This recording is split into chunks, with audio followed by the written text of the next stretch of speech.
Greetings, child. I've met few aside from goblins here. You recognize the scourge. This man is a follower of Leviatha, goddess of pain. Ah, are you also here to assist with the prisoner?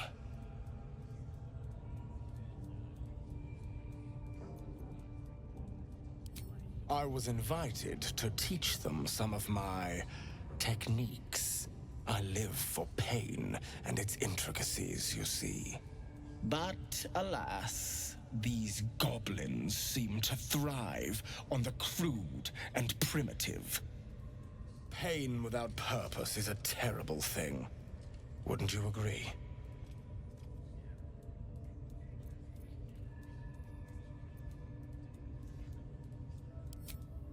Forgive me, but that look in your eyes, something terrible has happened to you.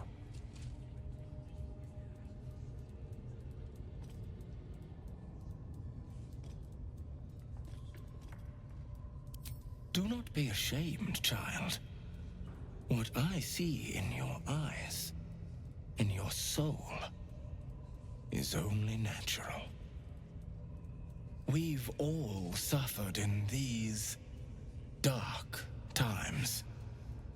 It is little wonder you bear scars of pain and anguish.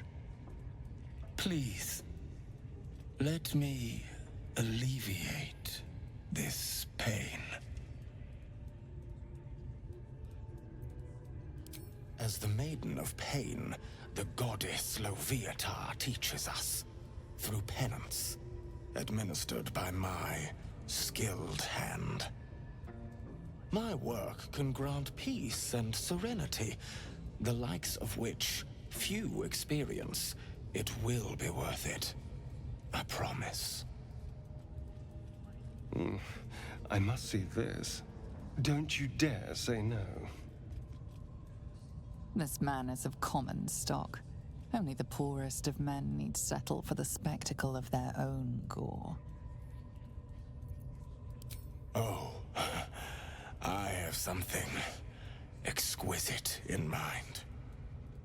Both Leviatha and I are interested in how you handle pain, dear one. And should you delight her, you will most assuredly receive her most gracious blessing. Trust me. Simply face the wall, and we can begin. Breathe deep and move. Yes, this will do nicely.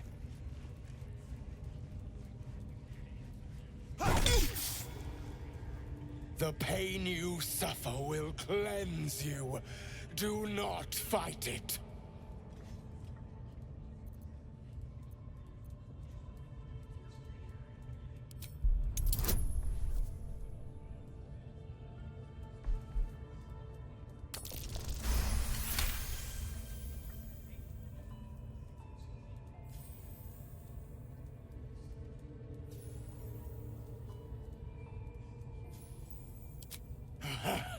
You want more? As you wish, dear one. Would you have joined up with her if you'd known she'd be indulging in this sort of thing, Astarion? I mean, I had my hopes.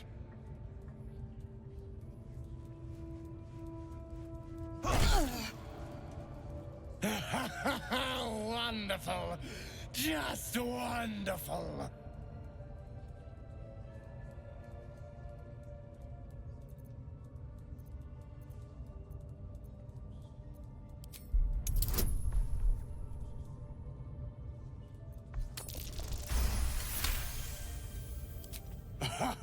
Wonderful. You want more? I'll give it to you. My. Who knew our friend had so much blood in them? Try not to lick your lips as you say that.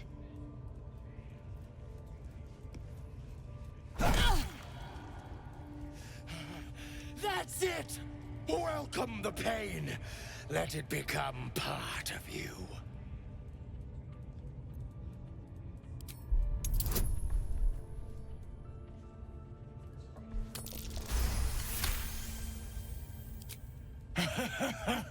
I hope that's a promise, dear one.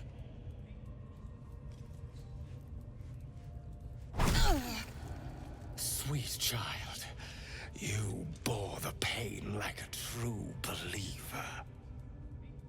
I could feel Loviatar's pleasure with every sting of my scourge.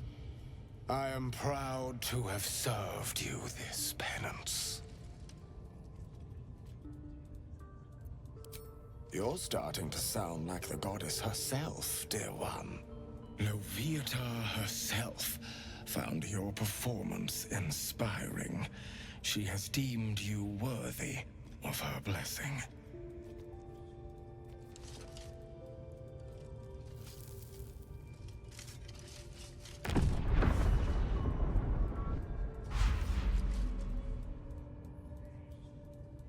And on a personal note, thank you.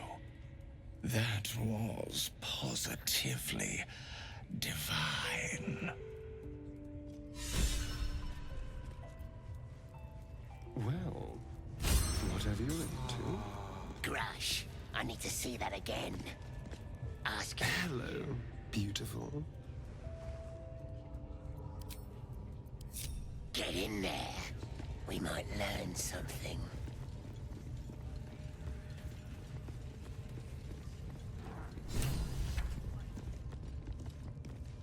She's... Don't go bothering my pigeon. He's mine.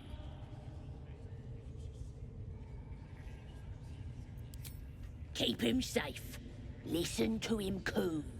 Till I gets hungry or some such. What's it to ya?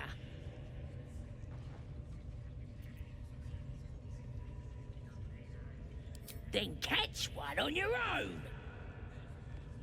The mark glows, but you feel nothing in response.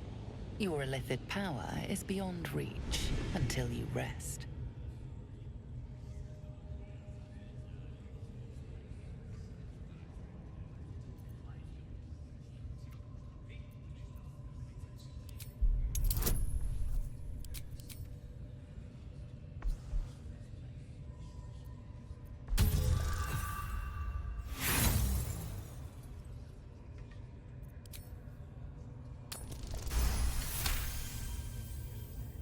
All right, calm down.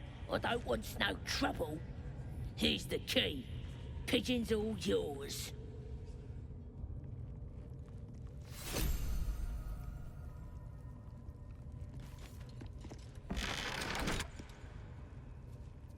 I have something to ask. Ah, my friend, we can speak freely. I'm in no hurry to take my turn on that spit out front. Perhaps you'd be so kind as to unlock this cage? Curiosity, my friend. It didn't benefit the cat, but it's the foundation of my career. Though I admit I've hit something of an impasse. Please, unlock my cell.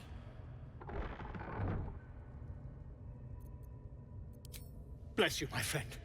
I'll wait nicely, but please don't tarry. Over here. Aha! I knew I could count on you, my friend. We mustn't tarry, but I'd hate for our friendship to end here. Please, won't you meet me once we've both slipped the goblin yoke?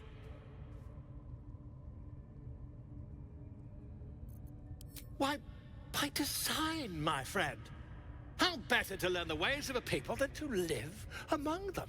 I dare say the experiment has proven most fruitful, too. I'd be happy to share my findings once we've found somewhere safe to parley.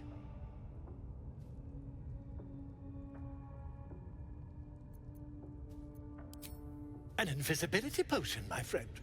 A bit less refined than your mendacious methods, but by God, it'll do the trick. Smashing! Soon, my friend. Soon we can share a flagon of something liquid and a tale of daring do. I'll slip away when the coast is clear. See you soon, my friend. I simply can't wait to pick your brain!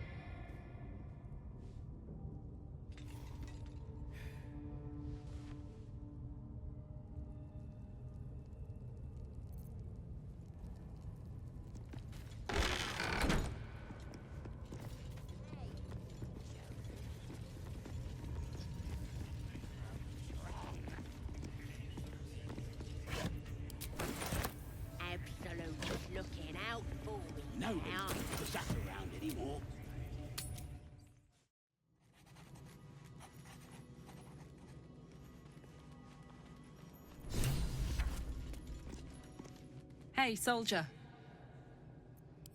Hell yes. Speak. It is done.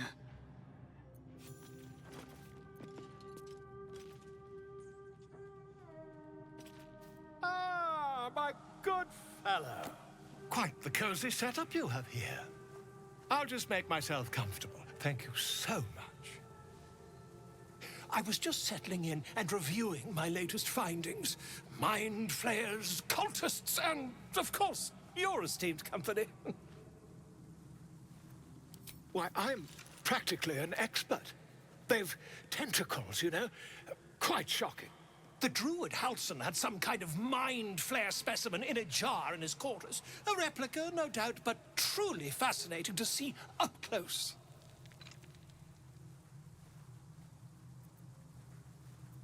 As a matter of fact, I do.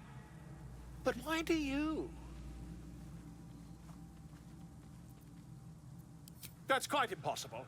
You'd have undergone ceramorphosis by now. If what you say were true, you'd be a mind flayer by now. You? Infected by a mind flare? Ridiculous. Isn't it? Perhaps that's for the best. I'd be irresponsible not to debunk such a strange claim.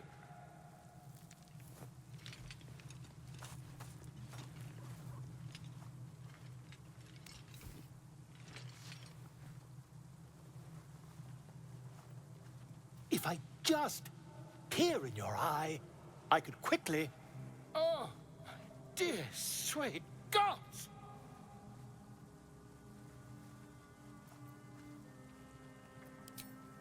I mean, yes.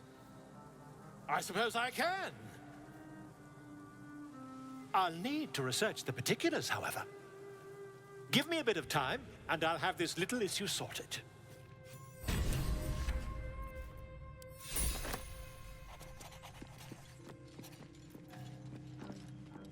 My condition likes being ignored as little as I do. I must consume another artifact. And soon.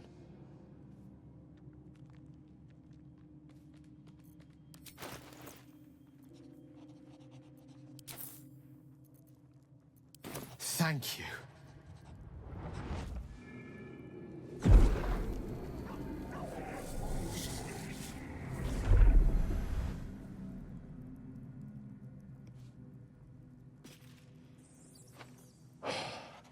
Good gods. It hardly has any effect. Oh, Mistra, have mercy on us all. Listen, I need to speak to you, to all of you. It would be unconscionable of me to remain silent.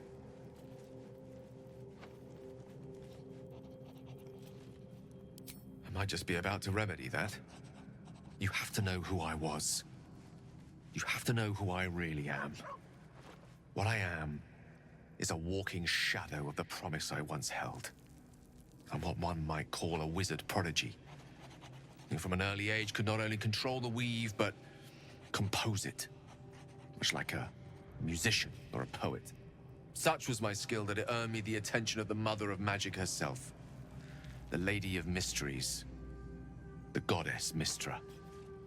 She revealed herself to me and she became my teacher. In time, she became my muse, and later even my lover.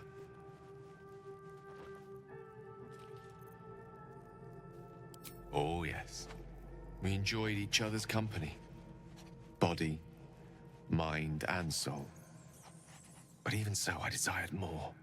You see, no matter how powerful a wizard we mortals can become, we never scratch more than the surface of the weave. Mistra keeps us in check.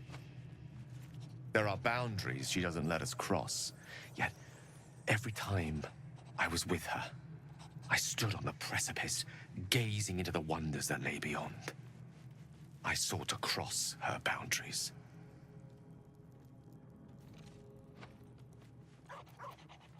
I tried to convince her.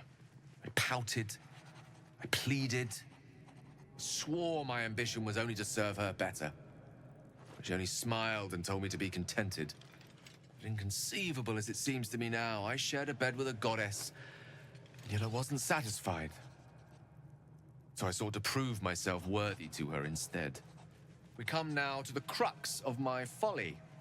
Shall I share the story behind it, or would you rather head straight to its sordid finale?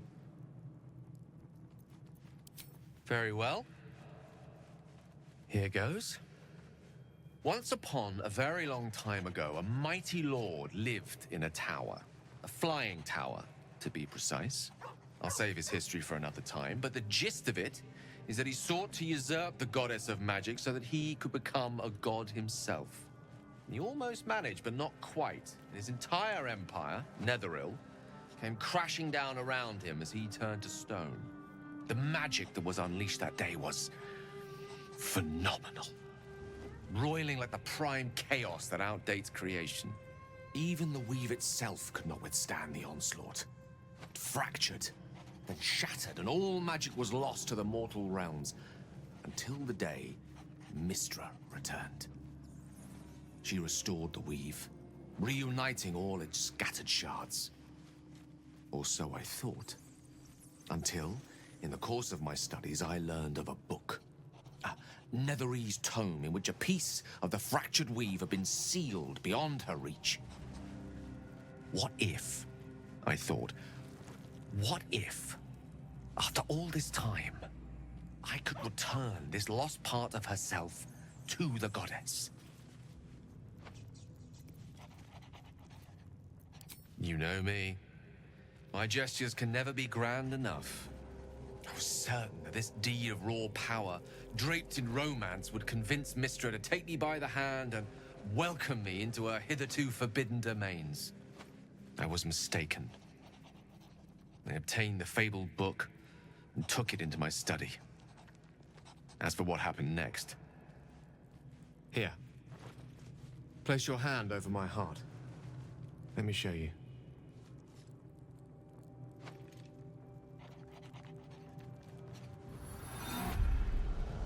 You feel the tadpole quiver as you realize Gale is letting you into the dark.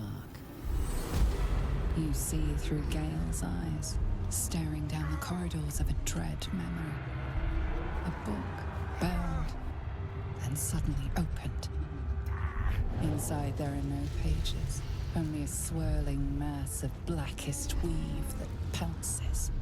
Its teeth, its claws, it's unstoppable as it digs through and becomes part of you. And gods, is it ever hungry.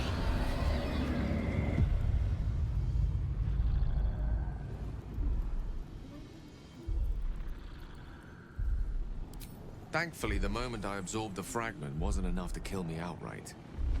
It was only the beginning.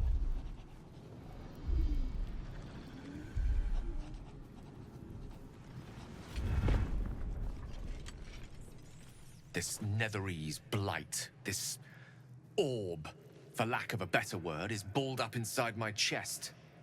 And it needs to be fed. As long as I absorb traces of the weave from potent enough sources, it remains quiet. Were it ever to fully destabilize, however. Rather worse, actually. I will erupt. I don't know the exact magnitude of the eruption, but given my studies of Netherese magic, I'd say even a fragment as small as the one I carry, it'd level a city the size of Waterdeep.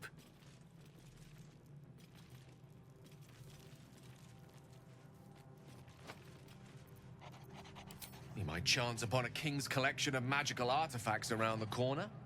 We might cross paths with a miracle round the bend. Then again, we might not. All of this. It must feel like a betrayal. Say the word, and we'll part ways.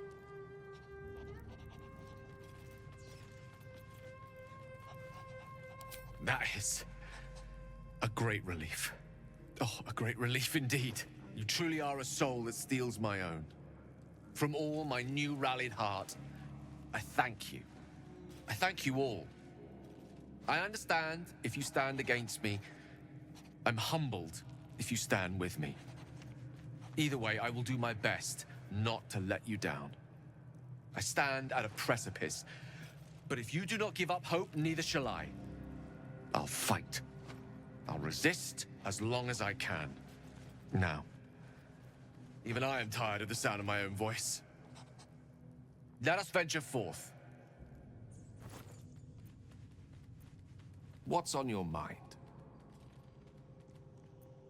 Ah, yes. Karsus. Karsus was perhaps the most powerful wizard that ever lived. The child who would be a god, the elves called him. And he tried. With a spell of his own devising, he endeavored to usurp in one fell swoop the power of the goddess of magic. Mistral, she was called then. Imagine what it must have felt like to be a god. To know yourself, to be untouchable. To be mistaken. As Karsus aimed his spell at her, she began to unravel. And with her, the entire weave. Too late did he realize what he had unleashed. It would have been the end of everything had not Mistral sacrificed herself. The goddess of magic is all magic. By dying, the entire weave was lost, and the spell that challenged a god failed. It was the end of Mistral. The end of Karsus, and the end of an entire civilization. As the child who would be a god was turned to stone, his empire came crashing down around him. The floating cities of Netheril were no more. An event that came to be known as Karsus's folly.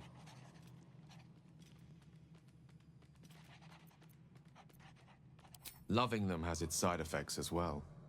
Now, so many centuries later, I try to follow in the footsteps of Karsus. Not to destroy Mystra, but to prove my love for her. I tried to control only a fraction of the magic that was unleashed that fateful day. I merely sought to return one tiny diamond to an imperfect crown. Gale's folly, one might call it. History, repetition. It's the way things go.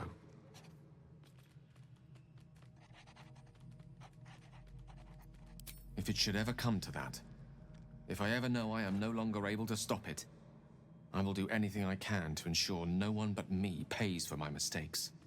I will find the remotest place on the surface of Faerun, or perhaps far below in the depths of the Underdark. I will await that death, alone.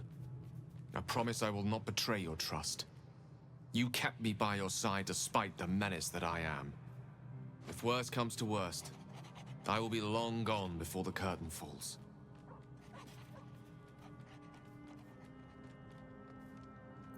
With pleasure.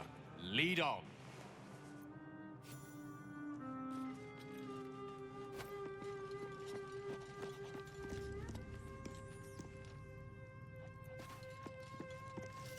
To think, Gale's had this devastating all within himself the entire time, and only just mentioned it. Who'd keep a secret like that from his friends? You can't trust anyone these days.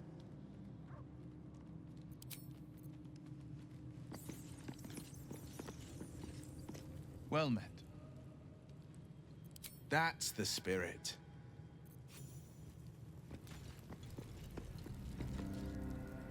So Gale's been walking around this whole time with some sort of magic bomb in his chest.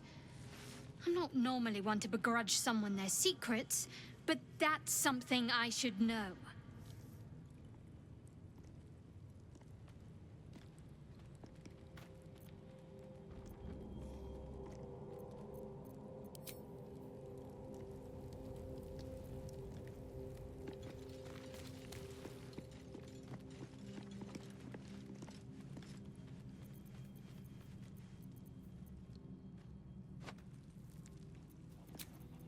Better than nothing.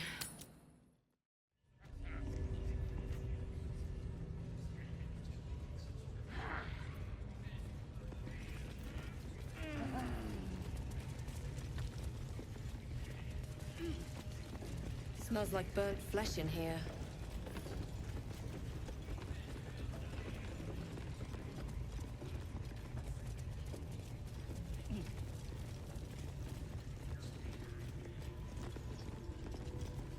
That the jingle of coin I hear?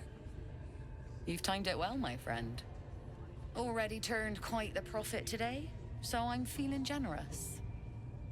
You recognize the crest she bears, the winged serpent of the Zentarim. Half right, sharp eyes. A Zen is a normal trader. Just a matter of what's for sale. Weapons and other exotic goods, true enough. But most of all, we offer discretion. No judgment, no right and wrong, just good deals and bad. That a problem for you?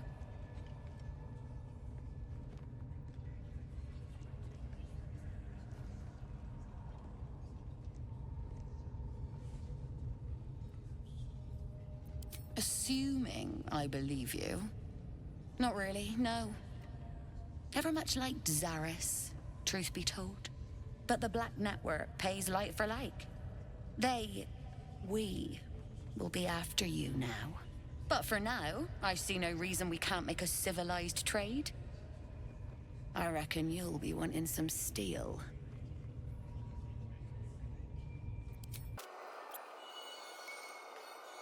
Be seeing you.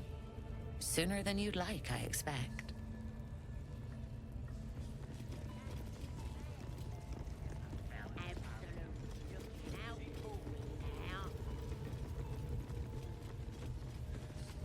Ain't been comfortable since we've been here. This is swamp. Proper nice that swamp was.